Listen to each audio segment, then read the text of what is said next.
How's it going this summer?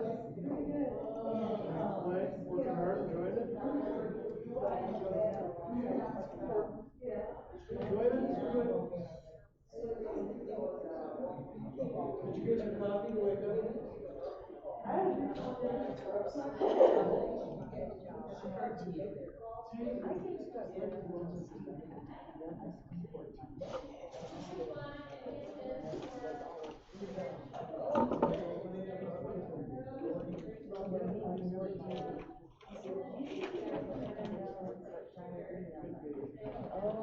Looks like there's more stuff this time. There is, but one thing is not working, so there's no time left to troubleshoot now. How you doing? All right, you? I'm Going doing on okay. another trip? Nope, not till September. But you're not coming to Vincent? No, I got somebody coming in from out of town that day. It just happened to work out like that. I know, it's just one of those things. We're not gonna have a big group, but it's just games. Yeah, but I'd be there if I didn't have, something going on. Yeah. This has been on the books for a little while. Yeah. Well, I'm rushing back to be there. Rushing, are you gonna be in Texas? You're like us, you pick these great times to go, it's nice and cool in Texas right now, right? You know, I haven't been checking the temperature. I'm leaving Wednesday morning and coming back Tuesday. So I'll be back a couple days, but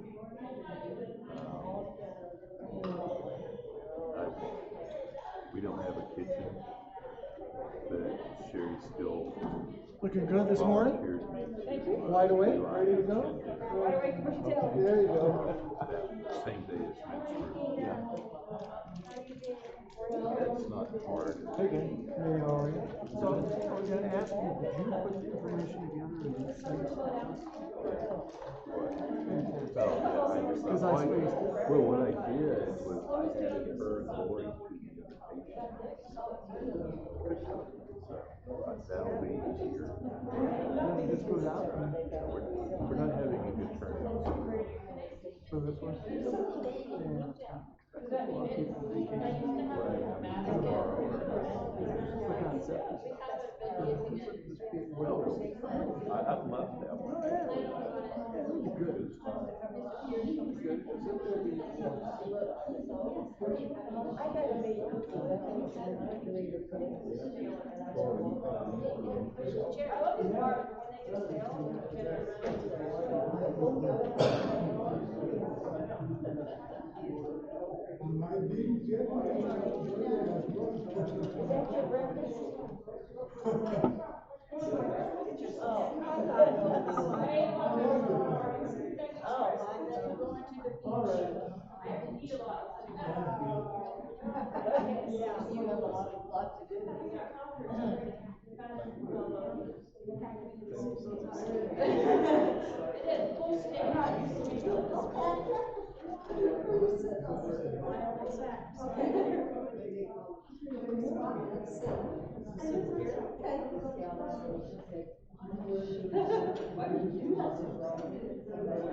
I haven't been here for a while. I thought maybe I should come so people will read it.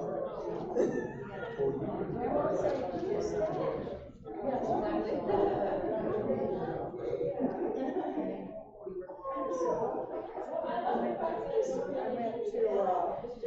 Lamar and for a trip.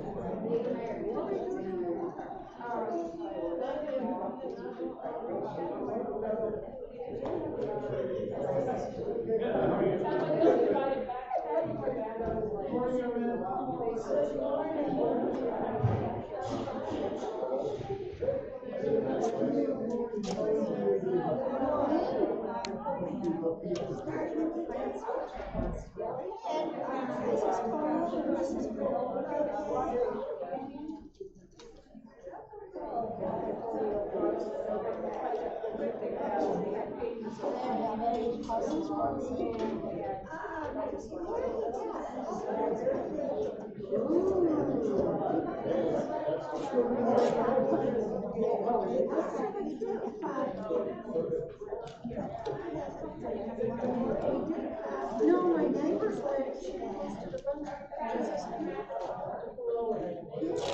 so it's just out east of Colorado Springs. There's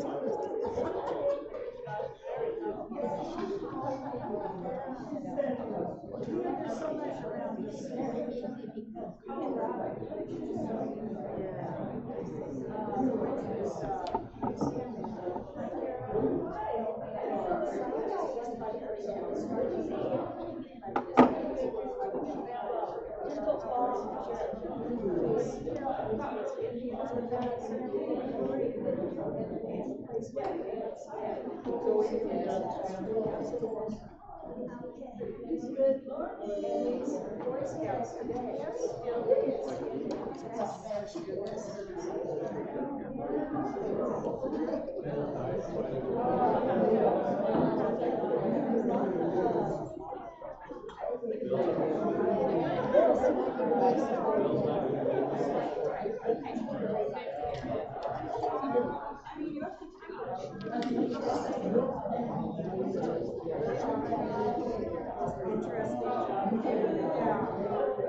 Selling wooden shoes.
I worked every department except for the department.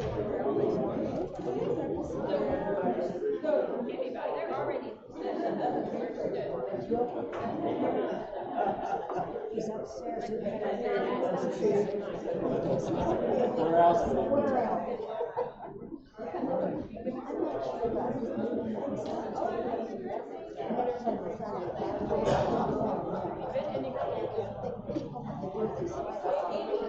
What was yours?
Actually drive around. Yeah, this is working for somebody. It was working for me. I think the addition of the third camera causing issues. I'm only operating two right now. Good morning, everyone. Try that again. Good morning, everyone. Good morning. Much better. Just look at the question that's on your table. I believe it's what's the most interesting job experience you've ever had? And so chat about that with your friends for a few minutes, and then we'll get started. Volunteer or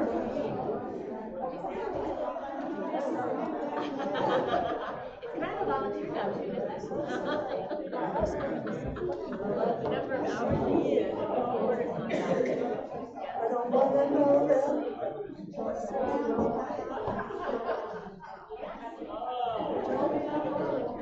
It's something you like, and it's something you're good at, it's something you're growing, right?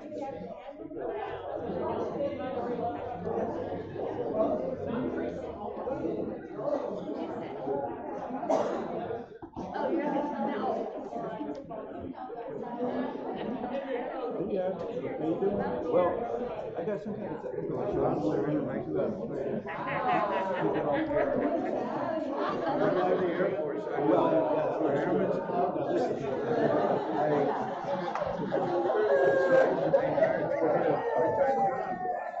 there's a chance I'll actually be there. My friend's here. I don't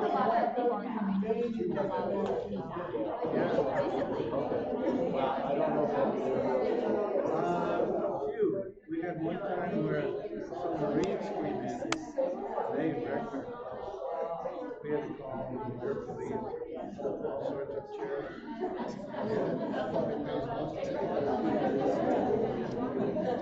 Yeah, that was Marines. We were Air Force. Our sissies. We were sissies. Let's be clear, you were Air Force 17. I did it worse, yeah. When I played football,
I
remember those.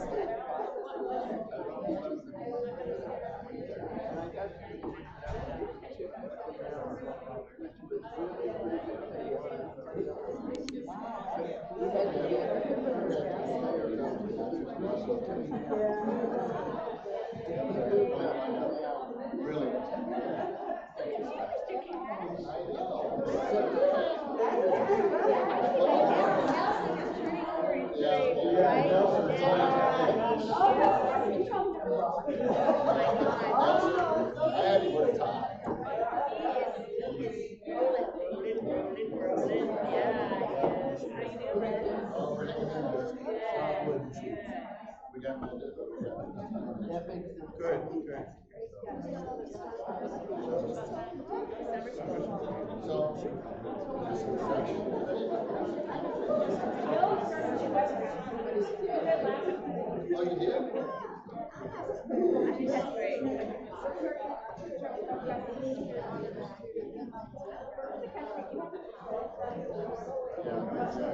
All right.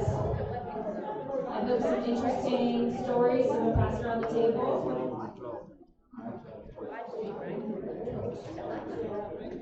You may not know that Jim Comstock was a bouncer, so that's fun. That's what I learned today. He's a bouncer. So thank you for coming to our I Am Calvary Forum. Just a reminder that it is being live streamed, webcast over here. And several people have told me how much they enjoy that, so thank you, Bill Warren, for doing that.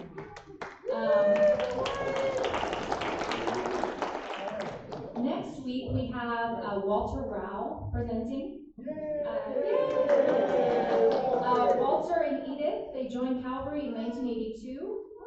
Walter had a 40-year engineering career in power systems analysis and planning, and as project manager for design and construction of generating stations.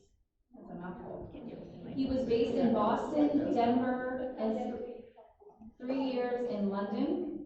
He will share his lifelong Baptist family experiences and exposure to other religions and cultures through business travel. So be here next week. Today we have Damon Scalfaro. What? Damon has worked for True Food Kitchen for 10 plus years and is the CEO and owner of Wonder Dog LLC, a company he started last year. And as he shares his life story with us, you will hear about his childhood and family, his many different jobs and careers, and his love for adventure. Through all of the hurdles and blessings in his life, Damon will share how he keeps a positive outlook and how faith and community have shaped him along the way. Damon runs the webcast ministry at Calvary. He is a volunteer reader with the New Hope Calvary Partnership at Stedman Elementary, is married to our senior pastor, and loves his dog, Deacon. Welcome, Damon.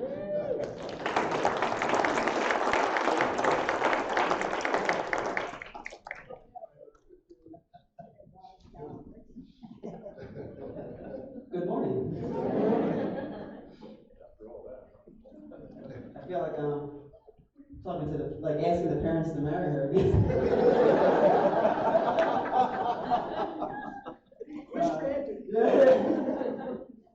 funny story. Maybe we'll get to that. Damon Scalfaro, I guess we'll start in the beginning. It's going to kind of do it in sections. I got family, childhood, community, work and health, places I live, things like that. So first, I am the youngest of 4 boys. I grew up in Absecon, New Jersey. That's right outside of Atlantic City, kind of the next town inland. My parents were Jane and Joe Scalfaro. My father was a Abbott's delivery milk truck delivery guy, so he delivered milk to. I guess that's what they used to do.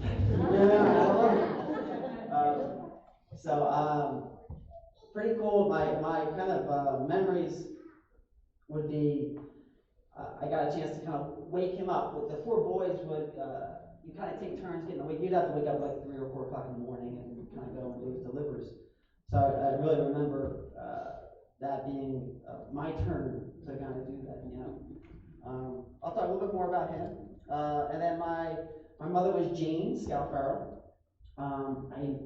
What I know is she did a little bit of local TV spots, a little bit of stuff with the casinos. Casinos came in 1976. But before that, she did a little bit of work with hotels and things like that. She was a receptionist for, I think, an insurance agency. And that's about all I know. My parents died when I was young. My mother passed when I was 2 months old. She had a brain aneurysm, I'm pretty sure. And then later, my father passed when I was 6 years old from leukemia. So I know it's kind of, but I guess it's kind of sad. But this is what I knew. You know what I mean? And the story is that my grandmother stepped up. My mother's mother, who I know I look very Italian. My father's side was all Italian. My mother was Irish and Polish, which made my grandmother Polish. So we had a Polish grandmother raising these 4 Italian boys. So, you know, it was spaghetti and pierogies, and there really wasn't a whole lot else. But anyway, so my parents, they lost their first child. So they were told that they couldn't have kids. So they adopted their first child. His name is Eric. He's my oldest brother. He is kind of red hair and red freckles, you know, not looking like us at all. But I think he definitely had it the hardest because when my mother passed, he was 6 years old. And when my father passed, he was 12 years old. So that was definitely kind of a tough lot for him. My next brother, Kirk, who they ended up having a child, kind of all of a sudden, I'm sure they were excited about that. And then my next brother, Joe, and then me. So that's kind of the order: Eric, Kirk, Joe, me. I'm sure I was not in the cards, but who knows? So I mean, I guess when my mother had me, they started noticing she had some headaches or something going on. If she made it home after giving birth to me, I don't think it was for very long. And then after she passed, her mother, my grandmother, moved in with my dad. So it was my father and his mother-in-law raising an infant, a 2-year-old, a 4-year-old, and a 6-year-old. So some of you are 60 years old or a little bit older. She was 60 years old with these 4 kids. So when she turned 66, it was just her raising a 6-year-old, an 8-year-old, a 12-year-old, and a 14-year-old. Whoa. But again, it wasn't just her. You know, we had our community, we had our church. St. Elizabeth Annecy, we were raised Catholic.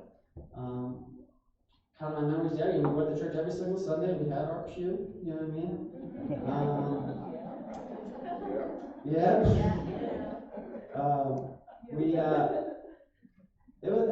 Everyone knew who we were.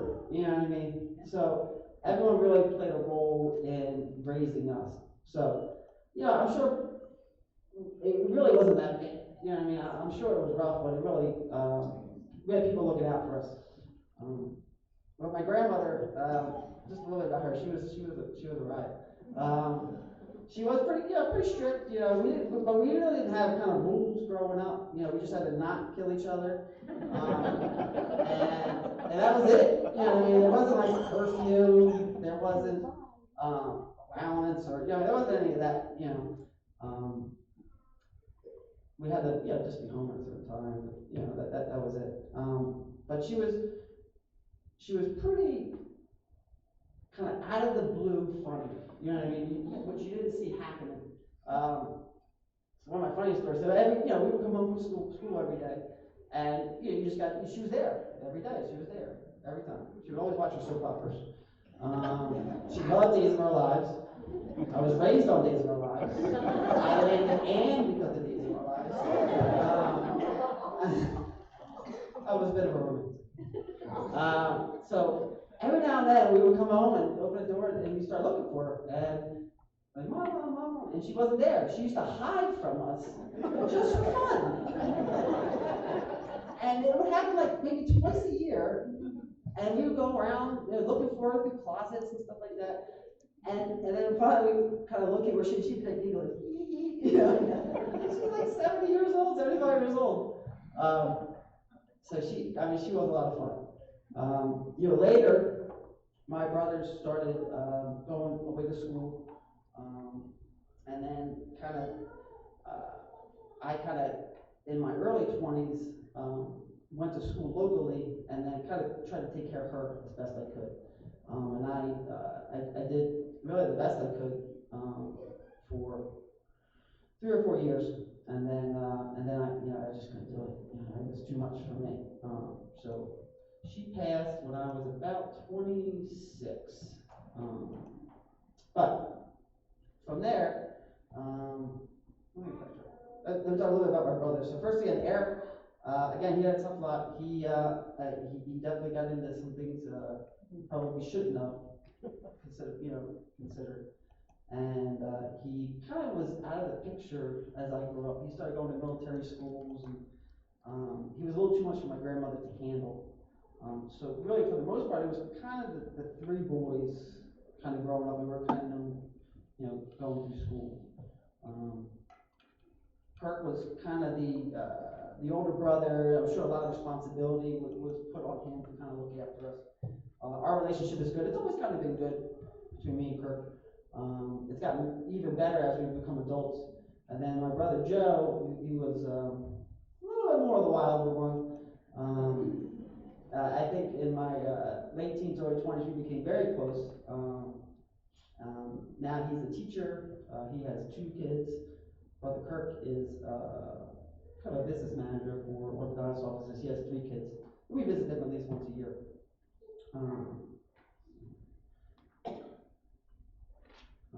So childhood growing up. Good. So it was a good childhood. One of the stories I remember, so when I was real little, my aunt, who was my mother's sister, played a big role. She's the one who went to the store all the time. My grandma didn't drive. She drove us to practices. I mean, she was there every day. My Aunt Judy. Oh. I mean, she made it happen. You know what I mean? And yet, so I can't say enough about the people who really kept us together, kept us not necessarily out of trouble, but just kept us like life felt regular. So anyway, she lived in this apartment, and she used to do her laundry downstairs. And you guys may remember there was these cellar doors, these big metal cellar doors you had to go open, and then you would walk down and do the laundry. And I was maybe 3 years old, and I was holding this cellar door, and because I think my brother, she was coming up, and my other brother, Joe, came up and flipped the other side of the door open and knocked out my front teeth. So when I didn't have front teeth for 2 or 3 years, you know what I mean? And then when they finally they grew back crooked. So I had crooked teeth through most of grade school. But I mean, it wasn't terrible, but later that'll come up.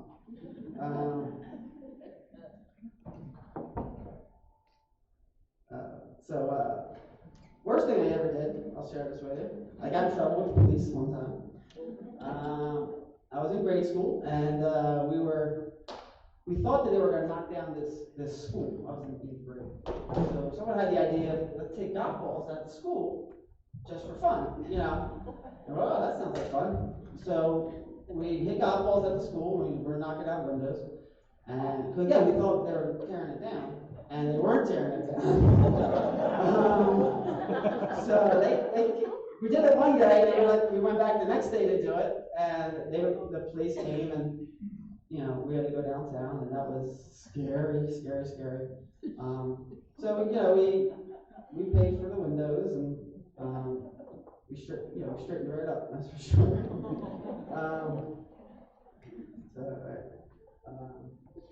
So talk a little bit about the community in Absecon. So Absecon was small town. I don't know, 5,000 people, maybe 8,000 people.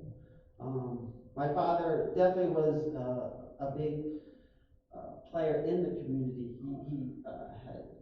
They started something called ASAP, which was kind of like a sports team. Like our school didn't have a sports team, so the community had a sports team. You go play other towns and things like that. So there was baseball and football and soccer. He kind of helped develop that, and he was a baseball coach and little league coach. And, my mother, they were very involved with the start of the St. Elizabeth Ann Seton Church. So she went around and kind of raised money. And then they were named the First Station of the Cross after her when she passed, when we opened the church. And then later they named baseball fields after my father. So, you know, when I go home to Jersey, southern New Jersey, you know, there's Scalfaro and a couple, you know, some signs and things like that, things that are named after. So it's kind of, I'm kind of proud. You know, I'm really proud. You know, I didn't know these people, you know what I mean? But I know them through people that they touched in the community that they knew. I feel like they've always really been with me.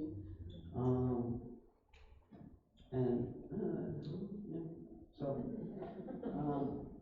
speaking of Absecon, so you know, I had influencers. There was this Dr. Baker, and Mr. McCarty. These were also baseball coaches and people that really kind of took care of us. So I guess what I'm trying to say is, you know, the community really looked after us, really raised us, really looked after our best interests, and because of them, you know, we had a great childhood. So jobs. So the first job I had was at Joe's Farm Market. But before we did that, you know, we were a very, you know, I realized when I was very little that, hey, I could make some money, I could buy something. So, you know, when I was like 10, 11, 12, we realized that, hey, we could shovel, you know, when it snows, we could shovel people's driveways and make money. Wow. So we would do this for a few years, and all through, you know, myself, Joe, and Kirk would do this, and you know, we started realizing which houses were the best, paid the best. You know what I mean? So we definitely want to hit those first. So I'll never forget, a big snowstorm rolled in, and I'd be like 10, and we set our alarms, and we were ready to wake up early, and I slept through because my oldest brother Kirk unplugged my alarm so he could get to the best houses first. Yeah, he was a stinker. And yeah, there are hand-me-downs. You know, you think people just hand down their clothes. No. My brother would have auctions for his hand-me-down clothes. He'd say, "Come on in, Joe. Come on in, Damon." And he would auction off his clothes to us. And then he would also do, like, you know, we would crack his feet, or yeah, with toe cracks. So he get 10 cents a crack for his feet. I mean, we were just hustling. We were trying to make $1, and that's how it was. I don't know. So the first job, actually, Brother Kirk had was at Joe's Farm Market, and this was, you know, a farm market used with flowers and mulch and fruit and produce and things like that. He worked there, and then when I was 14, I could work there, and that was a great job. You'll notice that the name Joe plays a big role in my life. My father is Joe. My brother is Joe. My first job was Joe's Farm Market. Later, I worked for Joe Milza. My best friend, Joe Leggett, is Joe Leggett, Joe. So I never met a Joe I didn't like.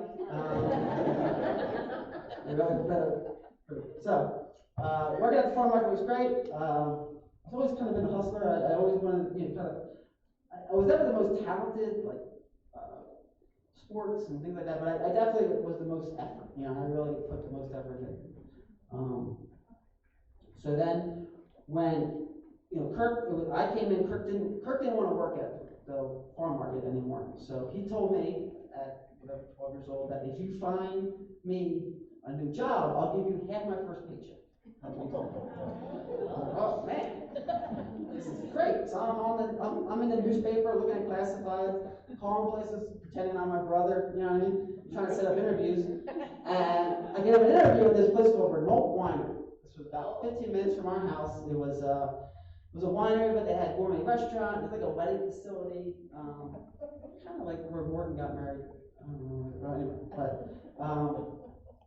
so Wilshire, yeah, kind of that kind of place. So I called and I got him an interview, and he got the job. Yes. So 2 weeks roll around, he gets his first paycheck. I'm like, hey, here we go. And he hands you like $4. I'm like, whoa, what is this? He's like, I gave you half my first paycheck. Well, I work for tips, Damon. He's only making like $2 an hour. So, yeah, Kirk, he was funny. But later, so again, Kirk kind of leads the way for us brothers. So then later, when I'm old enough, I started working at the winery myself as a busboy. And again, this is a hootie tootie gourmet restaurant, 6-course meal. They do weddings and bus groups and very large facility. The oldest continually running winery in the United States is in southern New Jersey, Buffalo Winery. They ran during the Prohibition. It had a special label saying to sell as medicinal tonic, saying do not refrigerate or will turn to wine during the Prohibition. So people refrigerated it and then turned to wine. It is a little boardwalk empire in southern New Jersey. It was like that. So I'm working, and now I'm making good money. Now I'm 15 years old. I'm making tips, and then I meet Joe Milza. So Joe Milza is the owner of Renault Winery, and he takes me under his wing, and we become really close. We have breakfast every Sunday. He was a pretty successful businessman. He had the winery. He had owned a newspaper. He was all over the place. I definitely looked up to him, and he was definitely my mentor. So after a few years, I was really enjoying my work at the winery and going to high school. And at 18, it was time to go to college. So I had my grandmother's situation, which my other brothers were off to school, so I felt like I had to stay. I couldn't go. And he asked me to be the gourmet restaurant manager. So I started running this restaurant at 18, which is probably way too young, but I did a good job, you know what I mean? We were the most romantic restaurant in southern New Jersey. Again, taste our lives. We did brunch, and I really had a chance to kind of try out things. We started a series called Dine with the Chefs, where the chef would come, and he would make stuff, and people would come, be like TVs, and people could kind of watch things be made, and they would be served the food. We did these festivals of wine stomping, like Lucy and the Stomping of the Grapes. And, we dreamt it and we did it. You know what I mean? And he really kind of solidified that you can make things happen. You know what I mean? Just takes effort. So then we decided at the winery, he wanted to build a hotel on the golf course. So I was in my early 20s now, working a lot. Going to school at Stockton College, taking care of my grandmother, and then I started getting sick. I started having kind of intestinal problems, and later I was diagnosed with Crohn's disease. So this, I think, it was probably kind of diet related. I think it was probably a very, very stressful, probably trying to do too much. Those of you who are familiar with Crohn's disease, it kind of attacks your intestines. Your intestines kind of swell up, and it's very painful. It's very kind of tough to deal with, especially when you're early 20s. You think you're invincible, you know what I mean? So you get better, I'm good, and then 4 weeks later, you're back in the hospital. So this went on for about 10 years. I would spend about 4 to 6 weeks a year in the hospital. They would take me in, no food, you know, drug me up, and then just try to get things rested. Because I was trying to avoid surgeries and things like that. So at 22, I said, I felt like I was losing my childhood. I wasn't missing out. You know, I didn't go to school, so I said, I'm getting out of here. So I decided the furthest away I could go is Australia. So I did a study abroad in Australia. The doctor said, don't go, you know, and because of the Crohn's, but I had to go. So I left the work, Aunt Judy again, helped her grandma, and I went to Australia for a year. I studied there, phenomenal time. We lived right on the beach, and that's where I met Joe Leggett. So Joe Leggett will be a big player later. And then I started, traveling was awesome. I really enjoyed it. So when I came back from Australia for that year, we really ramped up at the winery. We got the hotel going. We were building the golf course. I was really involved in kind of the details. Joe Moser was a big idea guy, not a detail guy. So I was involved with that. So kind of right back in it. We got everything built and constructed, and things were going great. After that was done, I was probably like 23, 24 now. I decided that let me try something a little different. I could work at the winery on the weekends, and then I was kind of substitute teaching at my school that I grew up in. And this lady was going out on maternity leave, so I was like, I can do it. So I went and got my certificate. I did graduate college, and I got my alternate route. You can do alternate route and get a teaching certificate. So boom, I'm teaching third grade. Third grade was fun. I definitely understand why women more women teach third grade than men. The kids are very clingy, you know what I mean? They're really kind of affectionate, and I was really freaked out by it. Just because you're thinking about keep the door open, you're just so worried. But they were a lot of fun too. I was definitely the cool teacher, we'd go outside all the time, things like that. But anyway, so I did that for a year, and that was it for that. I didn't want to do it again. So then I was still working at the winery on the weekends, and I started reading about solar. I started getting interested in kind of solar technologies and things like that. So I come out to Carbondale, and I take some solar classes, and I kind of feel like I'll keep that in the back of my pocket if I want to get into something a little bit later. And then between there, I did a little bit of work for House of Blues. They came and opened a House of Blues at the Showboat Casino, and they kind of recruited me, and I went in there for a few months. I remember there, I did like a Duran Duran concert. That was weird. They were like a little bit washed up, but they thought they were still really cool. What was sad was, you'd leave at like midnight or 1 o'clock, and you'd walk through the casino, and you could just see these people. It was just so sad. So it just felt like a bad bye scenario for me. So I let that go. I stopped doing that. So then, again, you get the house, you're dating girls, my brothers get married, and, I'm still going to church on Sundays, but not nearly as much as I was. And I'm starting to feel like I need kind of a change again. My brothers are a little bit freaking me out. They're having kids. The relationships weren't really where I wanted them, so I said, all right, I'm out. So So I called my friend Joe Leggett, who I met while I'm gone in Australia, and I say, what are you doing? He's like, what are you doing? I'm looking to make a move. He's like, I'm moving to Arizona to take this master's program at the University of Arizona. I'll meet you there. So sold everything. Sold the house, car, packed the boxes, flew, didn't drive, flew. I got 6 boxes and moved to Tempe, Arizona.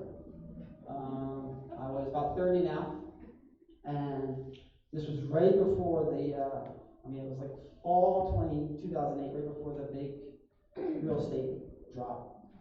So lucky I was able to make it up when I did. Because southern New Jersey really struggled coming back. They're still really not where they should be. A bunch of casinos ended, and it's been rough. But they're finally coming back strong. So, moved to Arizona, bouncing around a little bit, not sure what I want to get into. I know restaurants well, I know hotel well. Really wouldn't mind doing something different. So I'm going to get my first iPhone. It was like 2008, and they're opening, there's in construction for this new restaurant called True Food Kitchen. Dr. Wild, never heard of the guy. But stop by, start talking to them, kind of look in, and maybe I'll get involved there. But the main reason I came to Arizona was to start doing solar. So we started a small little solar company. Me and Joe. It was really me because he was doing his master's program, and I started doing solar for like 6 months. Now I went to Arizona in September, and then like April rolled around, and I was like, whoa, it's so hot. I couldn't believe it. I didn't think it could get like that. So on roofs, like putting solar panels on, like this is insane. You have to wake up at like 3 o'clock in the morning, you'd be done by 10 at maybe. So that was out. I'm not going to say. Plus the rebates were drying up. It really wasn't economically feasible. The leases were happening, so that was really felt like that was the way to go for people. And I kind of miss people. Working in the restaurant business, you're talking to people. And there it is on roofs. Yeah, it wasn't for me. So running the True Food. Hey, I'm in the restaurant business. Hey, good. Maybe I'll come work with you guys on the weekends. So come in there. I opened the first store, and I'm there with them. So I started talking about we're talking about Crohn's disease. He's telling me this and that, and he really helped me a lot. He really helped me straighten things out and really got a better understanding, and I really got a grasp of this disease that I have, and I've really been pretty good ever since. Where I would spend, I'd have like maybe 6 attacks a year. I've had like 2 attacks in the last 10 years. So a lot of it, to Dr. Watt helped me, understand things that I could do. I think lowering stress was a big thing for me. That's kind of, I think, a lot of the things that I decided to do are low stress for me. They're not stressful for me. So hop in Renault or True Food, and we start flying, and then it takes off. Woo-wee. Oh man, we had something good. So they're going to start ramping up. Of course, again, I'm just waiting tables. That's all, and I'm loving it. I'm having the time of my life. And they decided to open another store in Scottsdale, and then Newport Beach. And I start going and opening the stores, and they're trying to rope me in the management. That's not what I want to do. I was really excited just to kind of promote. I knew what it did for me. I knew what this food and this concept did for me, which was kind of an anti-inflammatory diet. Let me preface by saying I am not a chef. I am not a cook. I've been in the restaurant business my whole life. I've always been kind of a front of the house kind of guy. I do a lot of cooking because I've been around it forever. I think a lot of people think I'm a chef here. So we started opening stores. So we opened. Finally, Denver comes rolling around, and I've been in Arizona for 2.5 years now. And let me backtrack a little bit. Talking about kind of, I started kind of, when I hit 30, I felt like something was kind of missing, I started looking for a church again. You know, I guess from 25 to like 30, 32, I didn't go to church, you know. I was always interested when I traveled, I always kind of visited churches, and I always felt kind of drawn to them, not architecturally wise, but community wise. And so in Arizona, I started kind of going to church again, you know, and there was these kind of like rock band churches, you know what I mean? Where they, you know, that was weird. But again, I was raised Catholic, so I was looking for a little bit more kind of traditional, I guess.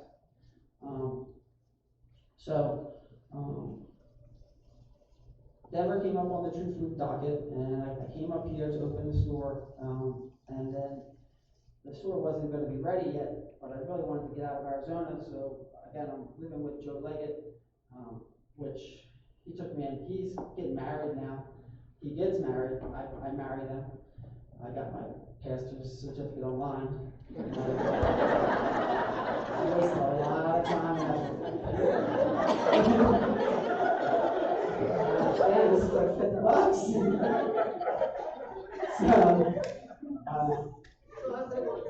No, I don't do that.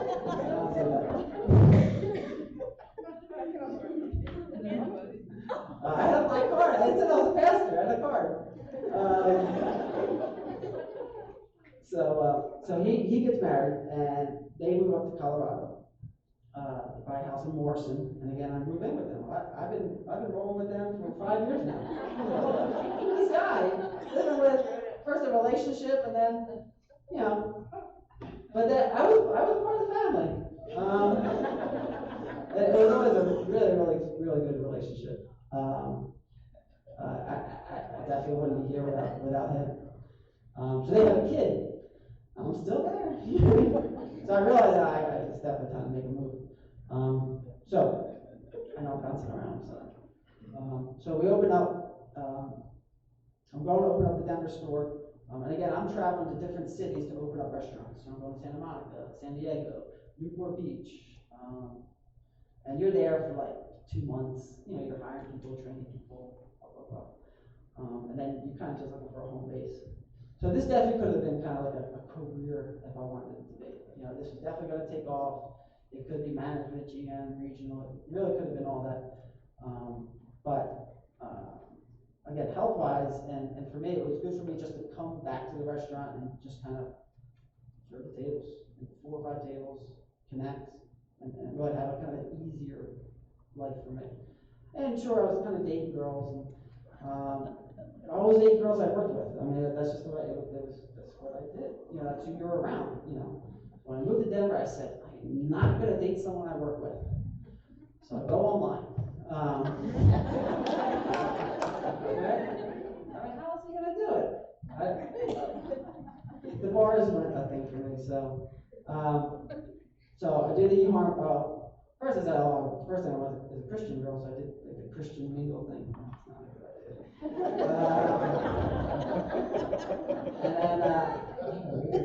And then I did eHarm.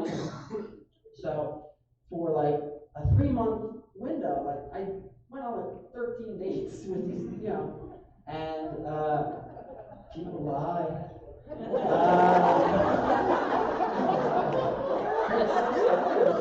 I lied too. I'm gonna get to that. So I read somewhere that the women, you search, you do your parameters. You know what I mean? So when you put in your parameters, you put your age and your weight, your height, I don't know what it is. So what I read was women type in 5'9" to 6'4". That's what women are looking for. So I said I was 5'9" on my profile. I am far from 5'9". I think I said I was a little younger too. Yeah. I did. But I wanted to be. I know I didn't want to date an older woman. So, boom. January 2012. Corresponded with Ann for the first time, January 1st. It was a hit right away. You know what I mean? I did good in school. I was kind of an AP student. Dan will tell you my grammar and my spelling is horrendous. But I like to write. You know, I enjoy writing. You know what I mean? Even since I was a kid, you know, I would always write these poems and again, Days of Our Lives. So I think, you know, this downtown guy got this uptown girl, you know, with the word, you know what I mean, with the written word. So we finally we met, you know, weeks later, and that was it. You know, I mean, we knew pretty quickly that this was gonna work.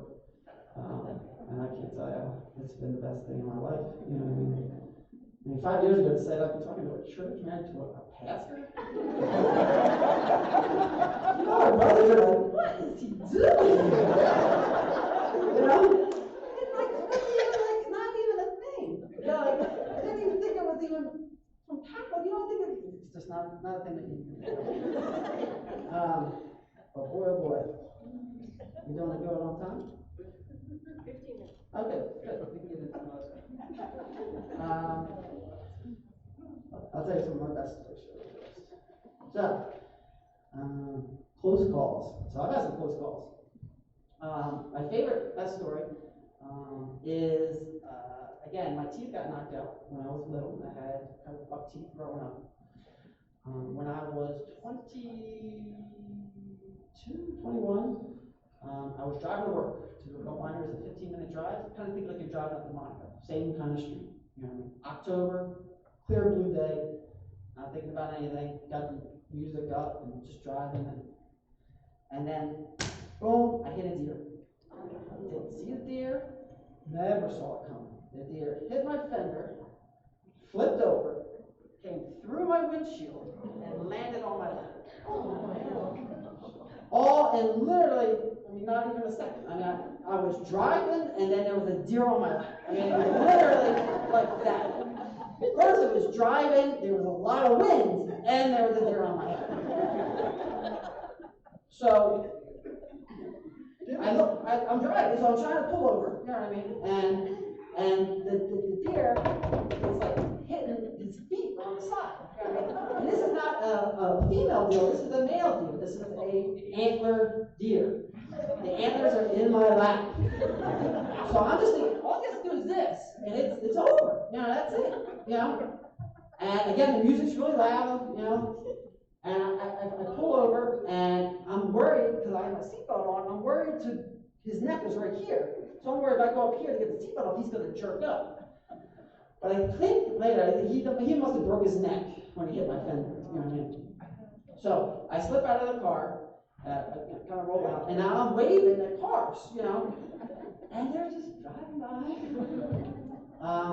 New Jersey. So finally, this guy comes rolling back, you know, and, you know, he doesn't say, hey, you know, you okay, how are you? He's like, that was amazing. Oh my God. That was crazy. So I started looking myself over, and like, I'm good. You know, I'm good.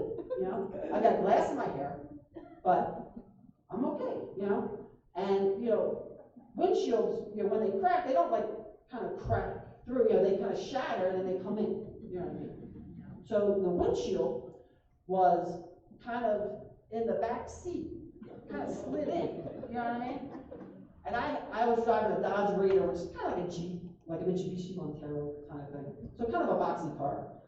But what had to happen was the deer had to hit the windshield. The windshield had to go up, over, and then in. I don't know. Police couldn't say. They didn't know. So that was when I started. And then later I found the antler. And I've always kept this thing. I don't know if I should or shouldn't keep it. But it just goes to show you, man, it could be over like that. You know what I mean? And I think, you know, what my situation was, you know, with my parents, and I mean, I never took life for granted. You know, I was definitely yeah, let's go. You know what I mean? Let's do it. You know. But that's just another incident. So then I went hang gliding in Australia, and I shouldn't have done that. So the tandem hang gliding scenario. So you kind of jump off this cliff, and you're strapped to the guy and fly around, and then drop you off. So we went up to this cliff, and it was too windy. He said, "So come back next week." Too windy. The next week, come back next week. So the third time, he said, "All right, let's go. We can do this. We're going to be all right." So we get in there. We're doing it. Hang gliding, great fun. And we're going to try to land back on the cliff, and it's probably too windy. So we're coming in, and he says, "This is kind of windy. We probably shouldn't be, we're going to hit this kind of hard." So we're only a few feet away, and he says, "We're going to have to bounce off and come back up because we're coming in too hard. You know what I mean? We're going to crash." So we were coming in really fast. I kind of like undo, because you're kind of in like a bag, undo my feet so I can kind of bounce and jump off. We hit the cliff, we kind of go down, and now we're kind of free falling. It had to be a 100-foot cliff. It was huge. But we literally pull up like 20 feet from the ground. I mean, it was scary. So I don't do hang gliding anymore.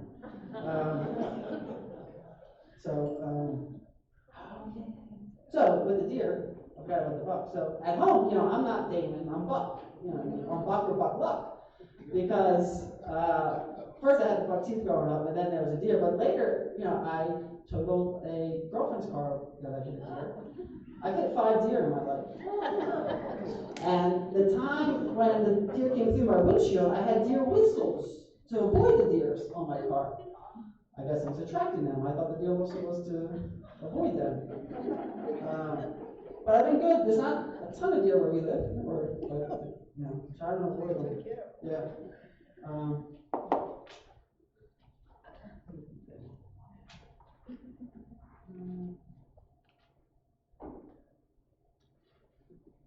Okay, good. We'll wrap up with responsibilities of being a pastor's husband. There's no book, right? I mean, Jack's the only reference I got.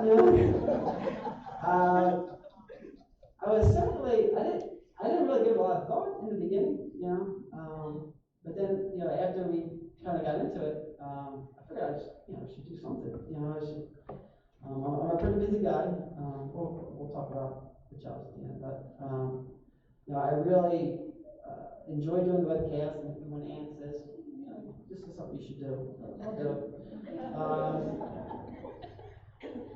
But really, I think my greatest responsibility is creating distractions for really taking her out of this and creating just a different life outside of here, So that's what I do, I love her dearly. I love this church dearly. I mean, it is my new community. I know family's not here, but it always feels like it. She's, you guys know. So doing the webcast is great. I really feel like I can kind of touch more people and more things. I really feel like I'm a soundboard for the church. All the things that we do, the turkey and the meeting at Edmund, and I just always felt really, really lucky. So I'll finish with my newest venture, Wonder Dog. So I started a little company, Wonder Dog, last year, and we have our dog Deacon, which I know you guys all see my pictures of, and that's kind of really taken up a lot of my time now, besides the restaurant. It's kind of a device that you hook to your shower, kind of flips up and down. It's been starting a business like this has definitely been a whole different beast than you just learn along the way. YouTube is an amazing tool.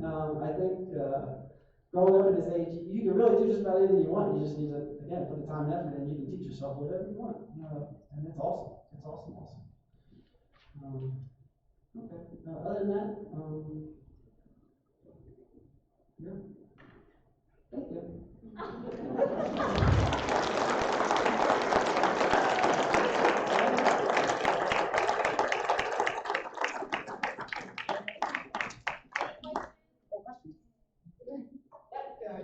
consider being a stand-up comedian? Oh my gosh. I have so many notes for comedy in my phone. Yeah, someday I thought I'd do that, you know. I think I would. Like what? Your yes. Oh, yeah.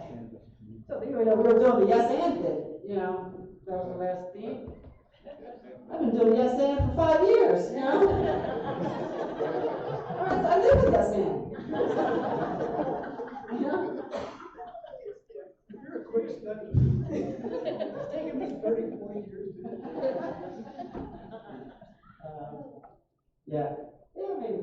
I'd probably do like some open mic nights one time. Any other questions? In Anne's profile, did she say she was a pastor? She did, and I really didn't. I don't know. I was interested. You know what I mean? I didn't consider myself. I still don't consider myself very. I don't know the Bible very well. I love my favorite part of church is the Bible stories. You know what I mean? It is really because I've listened to it on tape. I read it, but terminology is usually a little weird for me to kind of understand. So when they break the stories down into like real life scenarios, that's my favorite. But she said she was a pastor. We met at Stella's the first time. She was really tall. She had boots on. And I had the big, tallest shoes I could find. Again, I'm 5'9", you know. Yeah. Yeah, I think it was like a 12-hour date. It was really special. Any other questions? How difficult was it to change your mentality from a Catholic boy to a Baptist? I think I'm both. I really do. I mean, I still want to kneel at church here all the time. I think, yeah, I think when I came here for the first time, it didn't feel that foreign to me. You know, certainly not like the rock band churches. The hymns were pretty similar. You know what I mean? I felt like I knew a lot of them. It was nice to have pews. I don't know. I liked having pews. So I consider myself both. Yeah. You know, at the same time, I probably couldn't tell you. You know, I know some of the differences, but I don't really dwell on the differences. You know what I mean? I just think about the relationship we have with God and the church and the community, and just live in it, right? You know. Right. Other questions? Yes. I didn't quite understand. You have started a business? Yeah, I started a business. Thanks for asking. Called Wonder Dog. It's a wonderful, durable dog products, and came up with that. It's a dog wash kit for your home. Those who have dogs, when you wash your dogs at home, and know they can be very messy and very cumbersome and very difficult. And this feature it's a brush, water brush that hooks to your, first it hooks to your shower, and there's a diverter, and then it has a metal hose, and you can kind of divert from your regular shower to the water brush, and then it has this rubber shield that flips up and down. So when you wash your dog, you don't get wet. And then when your dog's really dirty, you flip the rubber shield up, so you can actually kind of, especially if you have a medium or long-haired dog, you can really get in there and clean them up. It cuts bath time in half at least. The dog's not scared in the shower anymore. They kind of like it because it's like a massage or like a brush. I sell mostly on Amazon. It's doing really well. I mean, we're a year in. I'll probably transition out of the restaurant. I'll keep doing the restaurant for a while, but yeah. So are you going on Shark Tank? Yeah. I don't. I put them all together at my house. Everything gets sent to the house, and I literally put them all together. Every minute I'm not doing something else. Shark Tank has been a thought. I don't think I'm ready. Right now I'm working on packaging, so I feel like once I get kind of my packaging done, and I kind of want to see what I do before they want to cut. You know what I mean? But maybe. Damon, I just want to give you a plug. 3 of my kids have got that, and they love it. Yeah. They got big dogs. They don't get Yeah. wet anymore. They can do Yeah. Dog loves that. Right. They just sit there between the walls. It is not, I mean, pretty early when we got married, we knew we were gonna get a dog. I never had a pet growing up, nothing. Not a bird, not a snake, nothing. And I actually used to make fun of those people with the dogs and the Christmas cards. Oh, I used to bust them so bad. Now I am that guy. So that guy. So yeah, I would have to watch Deacon, he'd love to get wet. And it was like, this is nuts. There has to be a better way. First you do the cup thing, and then I found like some plastic thing that you hook your shower. So I spent about 6 months kind of researching stuff. And yeah, put it together. That's it. Any other? Any other questions?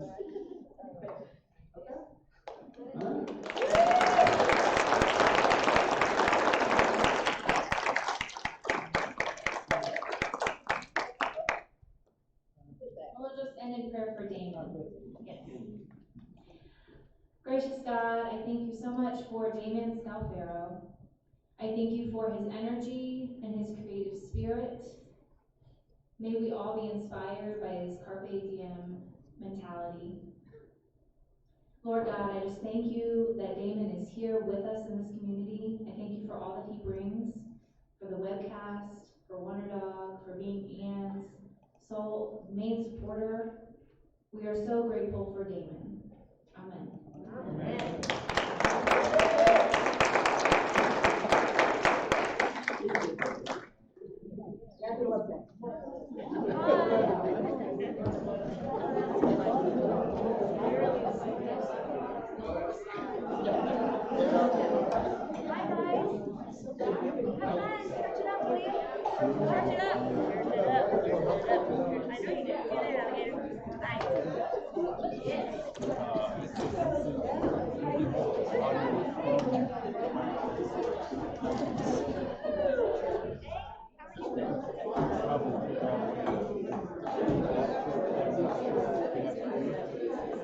I don't know too much about her all. Right. But it's being a separate system, but there may be a way. I'll explain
Excellent. Sure.